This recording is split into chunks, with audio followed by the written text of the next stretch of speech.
नमस्कार, जय श्री महाकाल। मैं पंडित शेषनारायण आचार्य आप सभी को आश्विन महीने में जो नवरात्र आ रहा है उसके विषय में जानकारी देने जा रहा हूँ।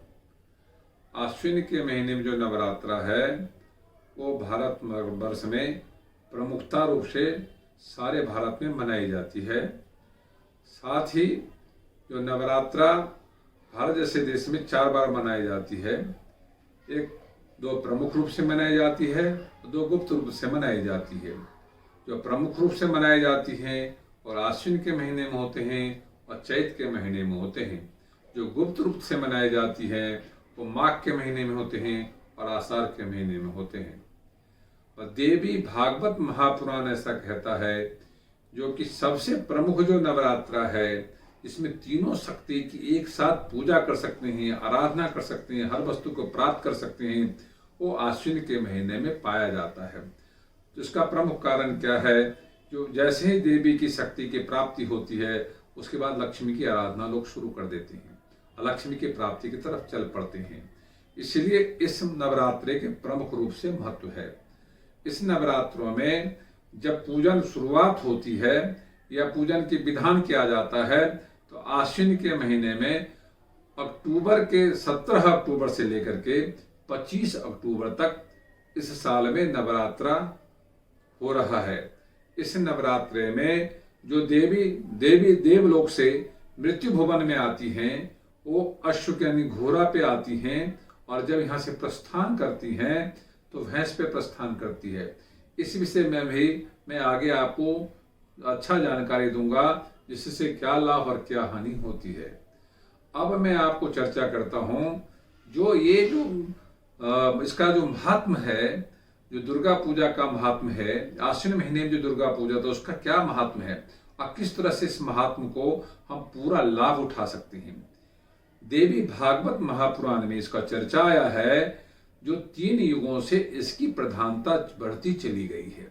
सबसे पहले त्रेता युग में शुरू हुआ, उसके बाद द्वापर युग में आया, उसके बाद कलयुग में आया। तो जब त्रेता युग में शुरुआत हुई तो यहाँ पे जो सूर्यवंशीय लोग थे उसको आराधना पूजा करते थे। जो सनातन धर्म को मानते थे वो भी इसकी आराधना पूजा करते थे। इसमें देव, राक्षस और मानव तीनों उस काल में ही पूजा करते थे। तो त्रेता युग के समय में ज्ञान और भक्ति की आराधना होती थी, जहां महासरस्वती की प्रधानता थी, यानी सत्यता की प्रधानता थी, वाणी की प्रधानता थी। वहां पे जो लोग होते थे देवता भी उसकी आराधना करते थे और असुर भी उसकी आराधना करते थे और मानव भी उसकी आराधना करते थे। तीनों लोग आराधना करके इसके पूरा लाभ उठा पाते थे। उसके बाद द्वापर युग आया। द्वापर युग में भी पूजा की गई, महाशक्ति की पूजा की गई, आश्विन के महीने में पूजा किया गया। ऐसा देवी भागवत महापुराण में चर्चा आया हो जो वेद व्यास द्वारा लिखित है। तो शास्त्र मानता है या पुराण मानता है जो ऐसे जब पूजा की विधान होता है तो वहां पे कहा गया शक्ति और भक्ति की पूजा की गई। तो आपने देखा होगा द्वापर युग काल में जो भी कुछ चर्चा होता है शक्ति भक्ति की चर्चा होती है। तो वहां पे महाकाली की पूजा की गई। तो वहां पे देवता भी इसकी पूजा करते थे, असुर भी इसकी पूजा करते थे और मनुष्य भी उसकी पूजा करते थे। इस तरह से तीनों लोग पूजा करके भक्ति और शक्ति की प्राप्ति करते थे। अब कलयुग आ गया है तो देवी भागवत महापुराण में कलयुग का भी चर्चा आया है। कलयुग में ऐसा कहा गया है जो इसमें जो आराधना करता है यहाँ पे वैभव यानी धन और शक्ति की प्राप्ति की कामना करते हैं, जिसमें और साथ में लोग शक्ति और भक्ति की भी आराधना करना चाहते हैं और ज्ञान और भक्ति की भी आराधना करना चाहते हैं। तो यहाँ पे पहला प्राथमिकता जो आदमी का है तो सोचता है जो मुझे वैभव यानी व्यापार धन लक्ष्मी चाहिए और साथ में शक्ति चाहिए और उसके बाद शक्ति भी चाहिए और भक्ति भी चाहिए और उसके बाद ज्ञान भी चाहिए और भक्ति भी चाहिए। इन तीनों चीज की चर्चा होती है, तीनों में 3 चीज की समागम होता है। अब मैं आपको ये बताने जा रहा हूं जो आश्विन के महीने में जो आप आराधना करने वाले हैं उस आराधना में क्या विशेषता है। तो हर चीज की एक अलग अलग विशेषताएं पाई जाती है। और यहाँ पे महाकाली में क्या प्रधानता है? महासरस्वती में प्रधानता क्या है, महालक्ष्मी में क्या प्रधानता है। अब मैं आपको बताने जा रहा हूं, जो लोग इस नवरात्रे में महाकाली के प्रति आराधना करने में सजग हैं उनको क्या करना चाहिए। एक आयु की वृद्धि के लिए यदि आप कुछ करना चाहते हैं तो महाकाली की पूजा करनी चाहिए। रोग से मुक्ति चाहते हैं तब भी आपको महाकाली की आराधना करना चाहिए। और संपूर्ण दोष को समाप्त करना चाहते हैं, नेत्र दोष, बाघ दोष, जितने प्रकार का जो दोष होता है उन दोषों को यदि समाप्त करना चाहते हैं तब भी आपको महाकाली की पूजा करना चाहिए। जो लोग महाकाली की पूजा करते हैं उनके घर में सुख की प्राप्ति होती है, उनके घर में शक्ति की प्राप्ति होती है, उनके घर में वैभव की प्राप्ति होती है और हर एक तरह के दोषों से मुक्ति मिलता है। जो लोग आश्विन के महीने में महालक्ष्मी के प्रति सजग रहते हैं या जो आराधना करते हैं, वो महालक्ष्मी से कुछ प्राप्ति करना चाहते हैं, तो वो सुख की प्राप्ति करना चाहते हैं तो महालक्ष्मी की पूजा करना चाहिए। जो वैभव की प्राप्ति करना चाहते हैं उनको भी महालक्ष्मी की आराधना करना चाहिए। जो ज्ञान में वृद्धि चाहते हैं, सुख में वृद्धि चाहते हैं, लक्ष्मी में वृद्धि चाहते हैं, उनको भी महालक्ष्मी की पूजा करना चाहिए। इससे आपके घर में सुख की प्राप्ति होती है, आपके घर में सुख शांति की प्राप्ति होती है, आपके घर में व्यापार धन की वृद्धि होती है, साथ में आपके घर में हर आदमी अपने आप को सुखी महसूस करता है और अपने आप को सुखी रखने में कोशिश करता है यदि आश्विन के महीने में महालक्ष्मी की पूजा की जाती है। अब मैं आश्विन के महीने में महासरस्वती के बारे में चर्चा करने जा रहा हूँ। तो महासरस्वती की जब पूजा करते हैं हम लोग, यदि हमें ज्ञान की प्राप्ति की इच्छा है तो महासरस्वती की आराधना पूजा करना चाहिए। और यदि मुझे उसमें और भी कोई स्पेशल कुछ करना हो तब भी मुझे महासरस्वती की पूजा करना चाहिए। और दूसरी तरफ आपको मैच्योर्ड होना है, मैच्योरिटी प्राप्त करना है, कोई कंपटीशन जीतना है, तब भी महासरस्वती की आराधना करते हैं, तब भी उसको आपको फल मिलता है।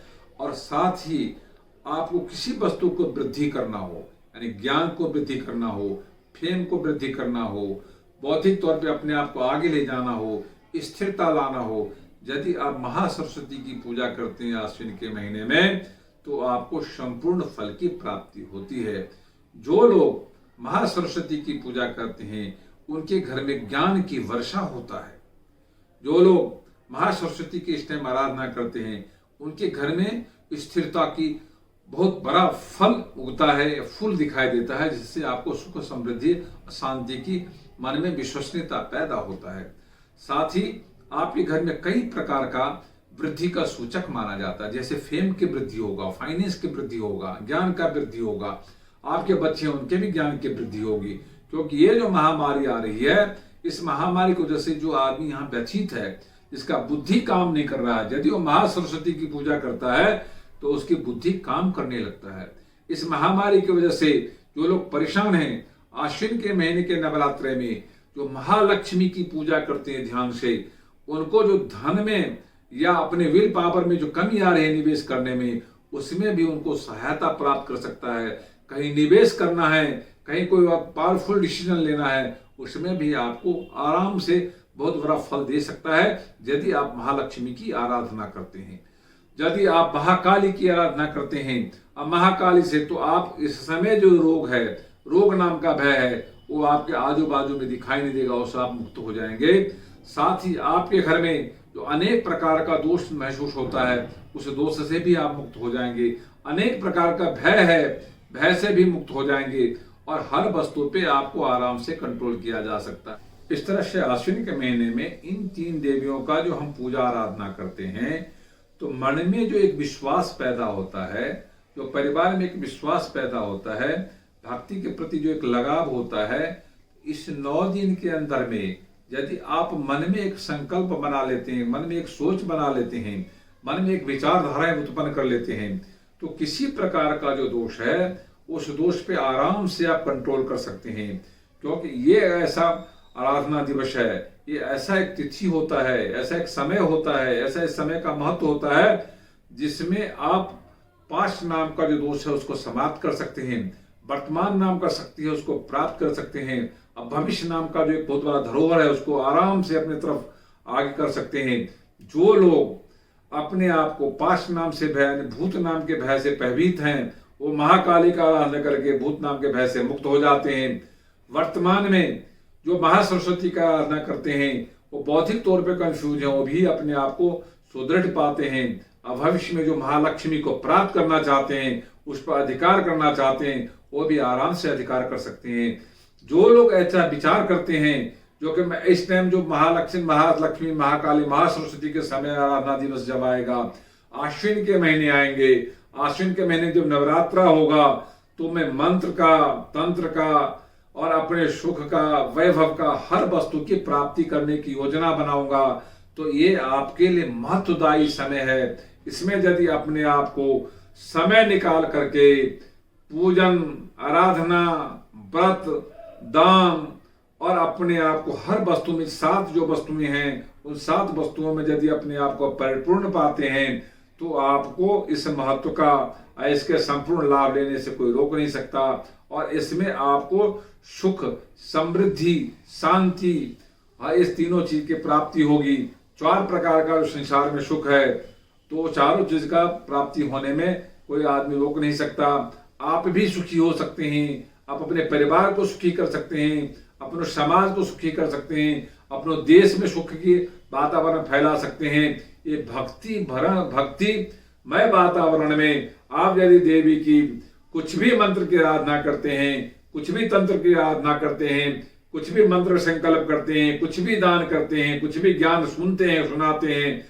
तो अलग लाभ की प्राप्ति होती है। ऐसा देवी भागवत महापुराण में चर्चा आया हुआ है, जो वेद व्यास द्वारा लिखते हैं। इस 18 पुराण में देवी भागवत महापुराण का प्रमुख रूप से चर्चा है। शास्त्र ये मानता है जो कि कलयुग में 3 देवता प्रधान हैं, एक हनुमान है, एक शक्ति है, एक शिव है। तो कलयुग में कहा है कली चंडी महेश्वर। कली में जो कलयुग का युग है उसमें माता चंडी और भगवान शिव की अमोघ शक्ति है। इसको जो आराधना करता है, उसको जो प्राप्त करना चाहता है, छोटी छोटी सोच के साथ, छोटी छोटी संकल्प के साथ आराम से उस वस्तु को प्राप्त कर सकता है और उसका पूरा लाभ उठा सकता है और पूरा लाभ बांट सकता है। ये वीडियो यदि आपको अच्छा लगा हो, लाइक करना, सब्सक्राइब करना, शेयर करना ना भूले। ओम शांति।